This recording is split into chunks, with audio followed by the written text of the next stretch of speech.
राधिका बरसाने वारी की जय। राधे राधे।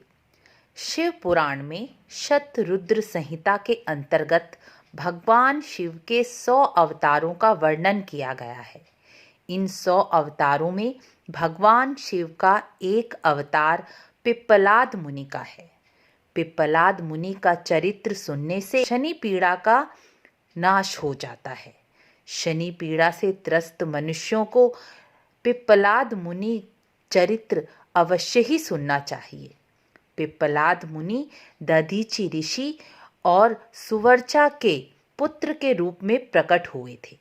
दधीचि ऋषि जो परम शिव भक्त थे, जब उन्होंने वृतासुर के वध के लिए अपनी हड्डियों का दान इंद्र को दिया था, तब उनकी पत्नी सुवर्चा उनके साथ ही सती होना चाहती थी। तब आकाशवाणी हुई थी कि तुम्हारे गर्भ में दधीचि मुनि की संतान और भगवान शिव का अवतार होगा, इसलिए गर्भवती नारी को सती नहीं होना चाहिए।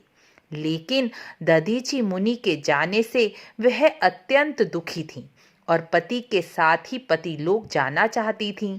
इसलिए उन्होंने अपने पेट पर पत्थर से प्रहार करके गर्भ को अपने पेट से अलग कर दिया। यही गर्भ शिव के अवतार पिप्पलाद मुनि के रूप में प्रकट हुआ। जन्म से ही शिशु अत्यंत तेजस्वी और दिव्य थे। उस शिशु को सुवर्चा एक पीपल के वृक्ष के नीचे रखकर योगाग्नि के द्वारा पति के पास चली गई। उस शिशु का पालन पोषण पीपल के नीचे हुआ। भूख लगने पर वह बालक पीपल के फल पत्ते खा लेता, वहीं सोता, वही शिवलिंग बनाकर भगवान शिव की तपस्या करता। अनेकों वर्षों तक वह पीपल के वृक्ष के नीचे ही रहे, वहीं साधना की। पीपल वृक्ष के द्वारा ही उनका पालन पोषण हुआ, जिससे उस बालक का नाम पिप्पलाद पड़ा। युवा होने पर राजा अनरण्य की पुत्री पद्मा से उनका विवाह हुआ। उनके 10 पुत्र हुए, जो उनके समान ही तेजस्वी और शिव भक्त हुए। पिप्पलाद मुनि ने अनेकों लीलाएं की, उनके पुत्र भी बहुत दिव्य हुए।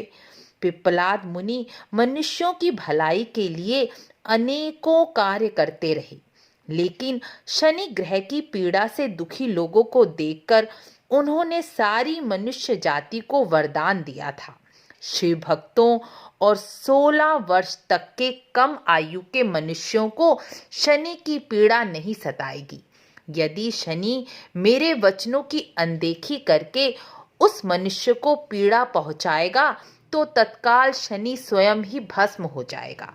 ऐसा पिप्पलाद मुनि ने मनुष्यों को वरदान दिया था। इसलिए शिव भक्तों की भक्ति इसलिए भगवान शिव की भक्ति और मुनि पिप्पलाद के चरित्र का स्मरण करने वाले को कभी भी शनि पीड़ा नहीं सताती।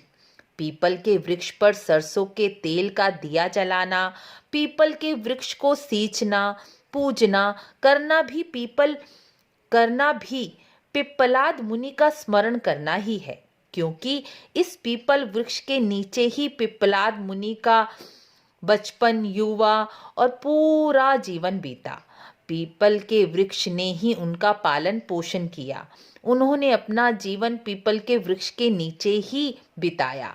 मनुष्यों पर दया करके पिप्पलाद मुनि ने सभी मनुष्यों को यह वरदान दिया था। प्रतिदिन पिप्पलाद का चरित्र जो मनुष्य पढ़ता है, सुनता है, उसे शनि पीड़ा कभी नहीं होती। शनि ग्रह उनको कभी हानि नहीं पहुंचाता। 7.5 ढैया शनि की महादशा चलने पर पीपल के वृक्ष के नीचे दीपदान और पिप्पलाद चरित्र सुनने से मनुष्य को अवश्य ही लाभ होता है, क्योंकि यह शिव महापुराण में कहा गया है और पुराणों की बातें कभी भी झूठी नहीं होती। शनि ग्रह की महादशा 7.5 ढैया से मनुष्य की रक्षा हो जाती है, ऐसा शिव पुराण के अंतर्गत कहा गया। आपको वीडियो अच्छी लगी हो तो लाइक शेयर ज़रूर करें, ताकि मैं और अच्छी अच्छी जानकारियाँ आपके समक्ष ला सकूं। शिव भक्तों और शनि की पीड़ा झेल रहे मनुष्यों तक यह वीडियो ज़रूर पहुंचाएं। मिलते हैं अगली वीडियो में। राधे राधे।